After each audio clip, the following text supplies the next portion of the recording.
გამარჯობა, მოკლედ, რადგან LinkedIn-ის ვიდეოს ესეთი დიდი გამოხმაურება მოყვა, გადავწყვიტე, რომ რეზიუმეზე ჩავწერო დეტალური ვიდეო. თუ როგორ გამოიყურება იდეალური რეზიუმე, რა უნდა გაითვალისწინოთ, სანამ რომელიმე კომპანიაში გაგზავნით. პირველ რიგში ვისაუბროთ, როდესაც რეზიუმეს კითხულობს HR-ი. ანუ ადამიანი, ხო?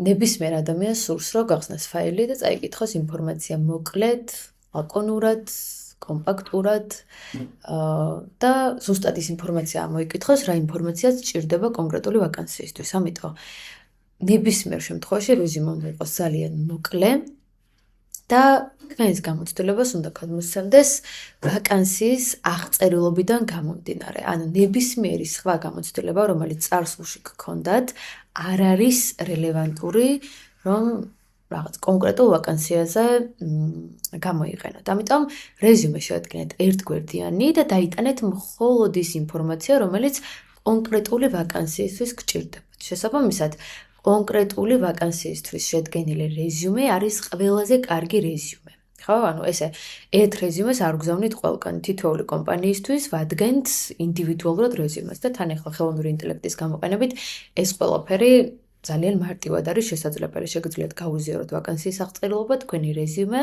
და ვაკანსიის შესაბამისად დაგიკორექტირებთ. ხო, რა თქმა უნდა, ამაში ყოველი ინფორმაცია არ უნდა შედიოდეს. და მე ხა სტრუქტურულად განვიხილოთ, ესე გამოიყურება იდეალური რეზიუმე, რომელსაც მე ვისურვებდი, რომ წავიკითხო, როდესაც კონკრეტული ვაკანსია მაქვს გამოცხადებული. ეს არის ყველაზე სადა რეზიუმე. რეზიუმეში ფოტოსურათის მითითება არ არის რეკომენდირებული. შეგიძლიათ მივუჯდოთ LinkedIn-ის ჰაიპერლინკი, სადაც ერთ ხილაკზე თითის დაჭერით HR-ს აქვს საშუალება, რომ თქვენს LinkedIn-ის პროფილზე გადავიდეს და LinkedIn-ის პროფილზე დააყენეთ პროფილის ფოტო, თუ მაინც და მაინც თქვენი ვიზუალის წარმოჩენა გინდათ. LinkedIn-ის ქვემოთ აუცილებელია მოიცოთ თქვენი საკონტაქტო იმეილი და საკონტაქტო ნომერი. ეს არის მხოლოდ და მხოლოდ ის ინფორმაცია, რომელიც შეიძლება დაჭირდეს HR-ს იმისთვის, რომ თქვენ შესახებ ინფორმაცია გაიგოს. თუ LinkedIn-ის გარდა სხვა სოციალური ქსელები გაქვთ, რომელიც თქვენს პროფესიას უკავშირდება, რა თქმა უნდა, ისინი შეგიძლიათ მივუჯდეთ მაგალითად GitHub-ი და ასე შემდეგ სხვადასხვა დიზაინერული პლატფორმები. ანუ აქვე შეგიძლიათ მარტივად მივუჯდეთ. ამის შემდგომ წერთ სახელს და გვარს და აქაც კიდევ განმეორდები LinkedIn-ის მსგავსად, რომ აუცილებელი არ არის დაბადების მოწმობაში რასახელებიც კი წერიათ ვრცელი, ისინი ჩაწეროთ, შეგიძლიათ შემოკლებული ვერსიები, ოღონდ რა თქმა უნდა პროფესიულ ჭრილში მოინიშნოთ და ჩატაროთ. შემდგომ გადავდივართ professional summaries. ეს არის შეჯამება თქვენი პროფესიული გზის. ამ professional summary გვეხმარება რაში, იცით, რომ ხანდახან, როდესაც HR-ი ხსნის რეზიუმეს და არ აქვს წარმოდგენა ამ კანდიდატზე და ასევე სამუშაო აღწერილობებსაც კითხულობს, მაგრამ რაღაცნაირად გონებაში ვერ აჯამებს, ზუსტად რამდენწლიანი გამოცდილება აქვს, რა პროფესიას წარმოადგენს, რა მიმართულებით შეიძლება დაინტერესდეს ეს ადამიანი. ამ შემთხვევაში ხრობით ფორმაში წერთ თქვენს მიღწევებზე ინფორმაციას ძალიან მოკლედ, სადაც აღწერილი არის თქვენი ძირითადი წამყვანი უნარები და HR-ს ეხმარებით, რომ ინფორმაცია თქვენ შესახებ შეკრას. ხო, მაგალითად, თუ ქრონოლოგიურად გაქვთ სამუშაო აღწერაში ჩაშლილი თქვენი გამოცდილება, professional summary-ში შეგიძლიათ პირდაპირ დაწეროთ, რომ ხართ პროგრამული უზრუნველყოფის ინჟინერი 5 წლიანი გამოცდილებით, ამა და ამ მიმართულებით, ამა და ამ უნარებს ფლობთ იდეალურად და გინდათ ამა და ამ მიმართულებით პროფესიული განვითარება. ანუ უკვე რაღაცნაირად შეკრულ ინფორმაციას აწვდით, რაც ძალიან ეხმარება HR-ს გადაწყვეტილების მიღებაში. იმიტომ რომ ხანდახან გამოცდილებებში ისე არის ჩაშლილი რაღაცაები, რომ გვიჭირს აღქმა, გვიჭირს ურთიერთკავშირის დადგენა ერთი პოზიციისა და მეორე პოზიციის შორის და ასე შემდეგ. მით უმეტეს თუ ექსპეროში ხართ, ხო? ამიტომ დაეხმარეთ, გაუადვილეთ HR-ს და შეკარით ინფორმაცია და ის შთაბეჭდილება შეუქმნით, რა შთაბეჭდილებაც გინდათ, რომ თქვენზე შეექმნას. აქ არ მოიხსენიოთ უნივერსიტეტი, არ მოიხსენიოთ ის საგნები, რომელსაც სწავლობთ, პროფესიაზე კონცენტრირდით. მაგალითად, თუ განიხილავთ junior software engineer-ის პოზიციაზე თქვენს თავს, professional summary უნდა დაიწყოს იმით, რომ ხართ junior software engineer-ი. ანუ უკვე ესე ვთქვათ, მტკიცებით ფორმაში უნდა დაადასტუროთ, რომ ნამდვილად ამა და ამ მიმართულებით ხართ, მუშაობთ და დაინტერესებული ხართ, რომ შემოთავაზებები მიიღოთ. ანუ ეს გავიარეთ. გირჩევთ, რომ გაამუქოთ ის სკილები, რომელსაც აქ წარმოაჩენთ იმისთვის, რომ ადამიანის თვალმა უფრო მარტივად და კარგად აღიქვას, ანუ ჩვეულებრივ წინადადებები ნაკლებად ბოლდად დაწერეთ და ბოლდით დაწერეთ ის უნარები. ახლა მე რა შაბლონით მოგგაზიარებული აქ ნაკლებად ჩანს, იმიტომ რომ შავ ფერზეა, მაგრამ გაამუქეთ, იმიტომ რომ ეხმარება ადამიანის თვალს ძალიან მარტივად. ამის შემდგომ გადავიდეთ professional experience, ანუ პროფესიულ გამოცდილებაზე. მე ახლა ინგლისური რეზიუმე მაქვს შედგენილი, რა თქმა უნდა, ქართულიც ანალოგიური სტრუქტურით დგება. უბრალოდ დღესდღეობით თითქმის ყველგან ინგლისური რეზიუმითაც შეგიძლიათ ძალიან მარტივად დასაქმდეთ, იმიტომ რომ ყველა HR ფლობს ინგლისურს და პირიქით ეს უფრო კარგ ტონად ითვლება, იმიტომ რომ რადგან ინგლისურის მოთხოვნა თითქმის ყველა კომპანიაში აქვთ, რაღაცნაირად ინგლისური რეზიუმეს გაგზავნოთ, შენ ადასტურებ, რომ ინგლისურ ენას ფლობ, როგორც არ უნდა იცოდე, ხო? რაღაცნაირად კარგი ტონია და ასევე გეხმარებათ თავდაცდილების შექმნაში. პროფესიულ გამოცდილებაში ძალიან მოკლედ აღწერეთ პოზიციის დასახელება, კომპანიის დასახელება, თარიღი დაწყების და დასრულების თარიღი, ხო? ეს არის მხოლოდ და მხოლოდ ის ინფორმაცია, რაც გვაინტერესებს იმისთვის, რომ ჯერ წლები დავუთვალოთ კანდიდატის, რამდენწლიანი გამოცდილება აქვს და რომელ კომპანიაში რა დროის განმავლობაში მუშაობდა. რაც შეეხება სამუშაო აღწერილობას. მე ხო ჩემს რეზიუმეში არ მაქვს დეტალური სამუშაო აღწერილობა გაკეთებული, იმიტომ რომ ბევრ პოზიციაზე მაქვს დამუშავებული და ძალიან დიდი რეზიუმე გამომდის და ვცდილობ, რომ ვაკანსიის შესაბამისად, რომელი კომპანიის გამოცდილებაც უფრო მეტად შეეფერება ჩემს საომავლო ვაკანსიას, იმ ვაკანსიის შესაფერის აღწერები გავაკეთო, მაგრამ ყოველ შემთხვევაში მე არ მეწერია, მაგრამ თუ გაქვთ 1, 2, 3 გამოცდილება, იმიტომ რომ 3 გამოცდილება ძალიან კარგად ეტევა ერთ გვერდზე, თავისუფლად შეგიძლიათ აღწერებიც გავუკეთოთ. და აღწერას რატო აქვს დიდი მნიშვნელობა და როგორ აღწერას აქვს მნიშვნელობა. მოკლედ, აქამდე ძირითადად ყოველთვის აღწერდით ესეთი ფორმით ჩვენს გამოცდილებას. მაგალითად, მე ვარ HR-ი და სამუშაო აღწერილობაში წერდი, რომ ვიღებდი მონაწილეობას კანდიდატების შერჩევის პროცესში, ინტერვიუს და ორგანიზების, შემდგომ გადაწყვეტილების მიღების, onboarding-ის, კონტრაქტების გაკეთების და ასე შემდეგ. ძალიან მშრალად აღწერდი ჩემს სამუშაო აღწერილობას, რომელიც კონტრაქტში მიწერია და ძალიან მშრალად. ერთის მხრივ ინფორმაციულია და მეორე მხარეს ეხმარება აღიქვას, მე ვთქვათ, რა პროცესში ვიყავი ჩართული, მაგრამ ვერ ხდება ესეთ დროს მეორე მხარეს შენ რამდენად კარგად მუშაობდი, რამდენად კარგი ზეგოლინა მოახდინე სამუშაო პროცესებზე, რამდენად კარგი შედეგები დადე კომპანიაში. ამიტომ შემოგვაქვს ესეთი რაღაც პროცენტულობა. ანუ სამუშაო აღწერილობის დროს აკეთებთ ესეთ რაღაცას. მაგალითად, თუ იყავით HR-ი და კანდიდატების შერჩევის პროცესში იღებდით მონაწილეობას, სამუშაო აღწერილობაში კი არ უნდა დაწეროთ, რომ უბრალოდ კანდიდატების შერჩევის პროცესში იღებდით მონაწილეობას, უნდა დაწეროთ, რომ თქვენი კომპანიაში მისვლის შემდგომ თანამშრომლების რაოდენობა გაიზარდა 25%-ით. ანუ ეს რას მიანიშნებს, რომ შენ ნამდვილად კანდიდატების შერჩევის პროცესში ხო იყავი ჩართული და პლუს კიდევ დამატებით კონკრეტული რიცხვი და პროცენტულობა გაქვს შემოტანილი, კონკრეტულად რა შედეგები დადე. ანუ ეს ძალიან კარგ გავლენას ახდენს HR-ზე, პოტენციურ კომპანიაზე, ამიტომ პროცენტულობის შემოტანა არის ძალიან კარგი.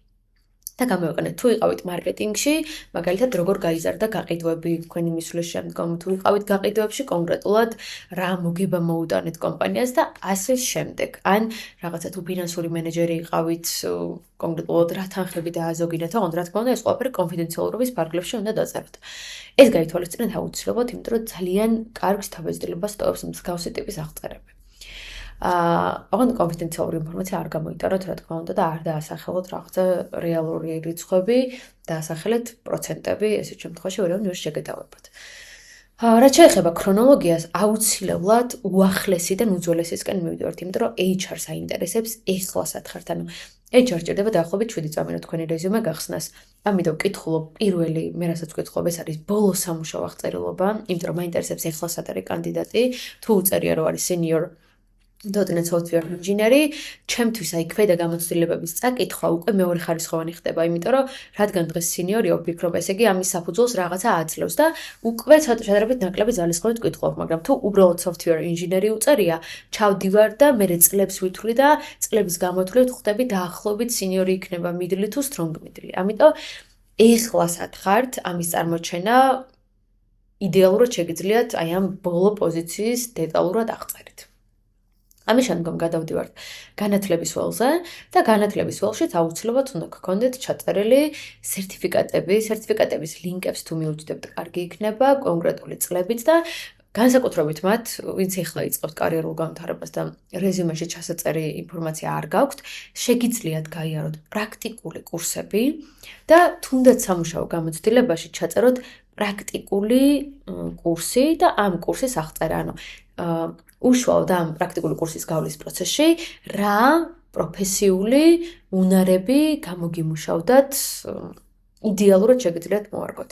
და ასევე education-ის ნაწილში Udemy-ზე კურსერაზე ძალიან ბევრი double ბიუჯეტიანი კურსები არის, რომელთაც შეგიძლიათ რომ რეზიუმე გააუსოთ და პოტენციურ დამსაქმებელს ესე ვთქვათ, მიახვედროთ, რომ თქვენ ნამდვილად გსურთ განვითარება, ნამდვილად ხართ დაინტერესებული ამა თუ იმ მიმართულებით და ასე შემდეგ. მოკლედ, ეს არის რეზიუმე, როდესაც გზავნით რეალურ ადამიანთან კომპანიაში ვაკანსიის აღწერიდან გამომდინარე.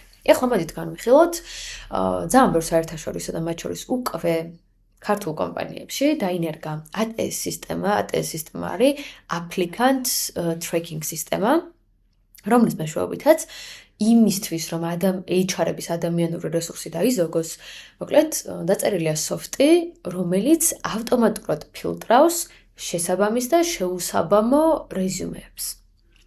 რაც იმას ნიშნავს, რომ თუ თქვენი რეზიუმე ATS-ის წესების გათვალისწინების გარეშე იქნება შედგენილი, თქვენი რეზიუმე ვერ მივა რეალურ ადამიანამდე და თქვენი კანდიდატურა არ დაპროცესინგდება. ეხლა რას ნიშნავს ეს ATS-ი? ანუ ATS-ი არის ჩვეულებრივად წარმოიდგინეთ, აი სკანერი, რომელიც ესე რეზიუმეს შეხედავს, აქვს კონკრეტული მიცემული სამუშაო აღწერილობა და ამ სამუშაო აღწერილობაში ასევე აქვს მითითებული რა არის პრიორიტეტები, რამდენი წლიანი გამოცდილება ჭირდება და ასე შემდეგ და ასკანერებს. თუ სკანერი რეზიუმეში ვერ ამოიკითხავს შესაბამის მოთხოვნების შესაბამის აღწერას, ეს რეზიუმე დარეჯექტდება და ვერ გადავა შემდეგ ეტაპზე. მაგრამ თუ ჭკვიანი კანდიდატი დაჯდება სამუშაო აღწერილობიდან გამომდინარე, გააკეთებს რეზიუმეს, გამოიყენებს სწორ საკვანძო სიტყვებს, keyword-ებს, და კომპანიის კულტურას დააკვირდება და იმის შესაბამის რეზიუმეს გააკეთებს, აუცილებლად ეს რეზიუმე გადავა შემდეგ ეტაპზე. ასევე ATS სისტემა რას აკვირდება?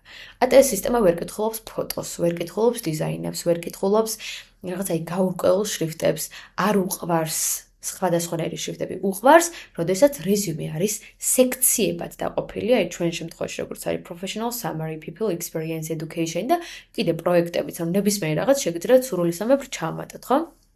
ანუ უყვარს, როდესაც კლასიფიცირებული არის ინფორმაცია, იმიტომ რომ კარგად აღიქვამს, მარტივად აღიქვამს, იმიტომ რომ ეს არ არის ადამიანი, ადამიანსაც უყვარს ეგეთი კლასიფიცირებული ინფორმაცია, მაგრამ ტექნოლოგიასთან როცა გვაქვს შეხება, არ უნდა გავრისკოთ. ამიტომ გააკეთეთ, რაც შეიძლება სადა რეზიუმე, სადაც ეს ყველაფერი ხაზებით იქნება გამოყოფილი, რომ ATS სისტემას დაეხმაროთ მარტივად დაასკანეროს თქვენი რეზიუმე და შემდეგ ეტაპზე გაიყვანოს. ყველა ახალი ვაკანსიისთვის ვაკეთებთ ახალ რეზიუმეს, არის უმარტივესი Word-ის ფაილი გქონდეთ და მუდმივად ChatGPT-სთან ესე ვთქვათ, მიმოწყლაში იყავით და უმარტივესია. რეზიუმეს გაგზავნის შემდგომ, როდესაც ATS სისტემა დააეპრუვებს თქვენს რეზიუმეს, შემდგომ გადადის რაღაც ეტაპზე და აუცილებლად HR-ი დაგეკავშირდებათ. ეხლა კიდე ერთი რაღაც, რაც მინდა რომ გითხრათ, მოკლედ სხვადასხვა კომპანიაში არსებობს referral სისტემები. referral სისტემა არის ესეთი რაღაც, მაგალითად, ჩემს თანამშრომელს შეუძლია რეკომენდაცია გაუწიოს თავის მეგობარს კონკრეტულ პოზიციაზე.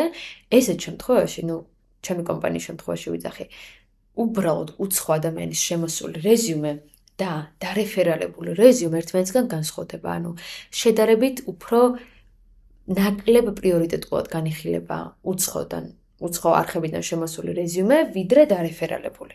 იმიტომ რომ ჩვენ გვჯერა, რომ ამ ღირებულებას ეფუძნება, რომ რაც უფრო კოლეგის რეკომენდირებული არის კანდიდატი, მით უფრო დიდი შანსია იმის აყვანის, შემდგომ იმის გამართლების, კი არა, იმის დაპროცესინგების, მერე იმის გამართლების, ის ადამიანი უფრო დიდხანს დარჩება ჩვენს კომპანიაში და ბიზნესისთვის უფრო მომგებიანი არის. ამიტომ შეგიძლიათ, რომ სანამ კომპანიაში გაგზავნეთ რეზიუმეს, გაარკვიოთ, იქნებ referral სისტემა არსებობს. ამ referral სისტემიდან მოგება არსებულ თანამშრომელსაც ხდება, ან ფულადი მოგება იგულისხმება ბონუსის სახით, ამიტომ თანამშრომელის მოგებული რჩება HR-იც და დარეფერალებული კანდიდატიც.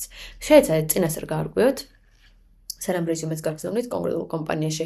ხო არ არის რეფერალ სისტემა, რომელიც დაგეხმარებათ, რომ პროცესში უფრო მარტივად ჩარდეთ, ეს არ არის ჩემი კომპანიის მოფიქრებული, ეს მსოფლიო პრაქტიკა არის და საკმაოდ ეფექტურად მუშაობს.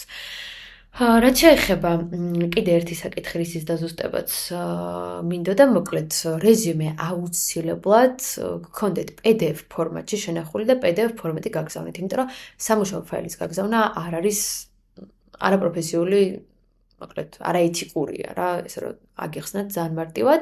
PDF-ი გქონდეთ, აუცილებლად დაარქვით თქვენი სახელი და გვარი რეზიუმეს და იმ პოზიციის დასახელება, რა პოზიციაზეც გზავნით და რა პოზიციაზეც აიდენტიფიცირებთ თქვენს თავს და რეზიუმეს გაგზავნისას თუ მეილით გზავნით, აუცილებლად საბჯექტში ჩაწერეთ ის პოზიცია, რა პოზიციაზეც არის ვაკანსია გამოცხადებული, იმიტომ რომ მე როდესაც შევდივარ მეილზე და შემოსულ რეზიუმებს ვფილტრავ, იმ პოზიციის დასახელებით ვფილტრავ, იმიტომ რომ მე მაქვს ძალიან ბევრი ვაკანსია და ჩემთვის ძალიან რთულია, რომ ესე სათითაოდ მივყვე და ყველა ვაკანსიაზე სხვადასხვა დროს დავაპროცესინგო კანდიდატები. ანუ შევდივარ, თუ მაქვს product owner-ის პოზიცია, search ვიწერ product owner-ს და კანდიდატს, რომელსაც საბჯექტში არ ექნება ჩაწერილი product owner-ი, ფიზიკურად ვერ ვნახავ. ძალიან გთხოვთ, გამოიწეროთ ჩვენი არხი, მსგავსი საინტერესო ვიდეოებისთვის, ვისაც გსურთ, რომ ეს შაბლონი გაგიზიაროთ, კომენტარებში დამიტოვეთ თქვენი მეილი და გამოგიგზავნით მეილზე და კიდევ დამატებით კითხვებით თუ გექნებათ, გთხოვთ, რომ მომწეროთ. ჰაიპერლინკის ჩასმა არ დაგავიწყდეთ LinkedIn-ის, იმიტომ რომ ძალიან კომფორტულია და ასევე LinkedIn-ის მოწესრიგება ჩვენი წინა ვიდეოს მეშვეობით. ძალიან დიდი მადლობა მხარდამჭერისთვის, ძალიან ბევრმა ადამიანმა მომწერა და ამან მომცა მოტივაცია, რომ მეორე ვიდეოც ჩამეწერა და მოკლედ იმედია უფრო და უფრო საინტერესო ვიდეოებს შემოგთავაზებთ, ვიდრე ესეთი ტექნიკური, ელემენტარული საკითხებია. დროებით.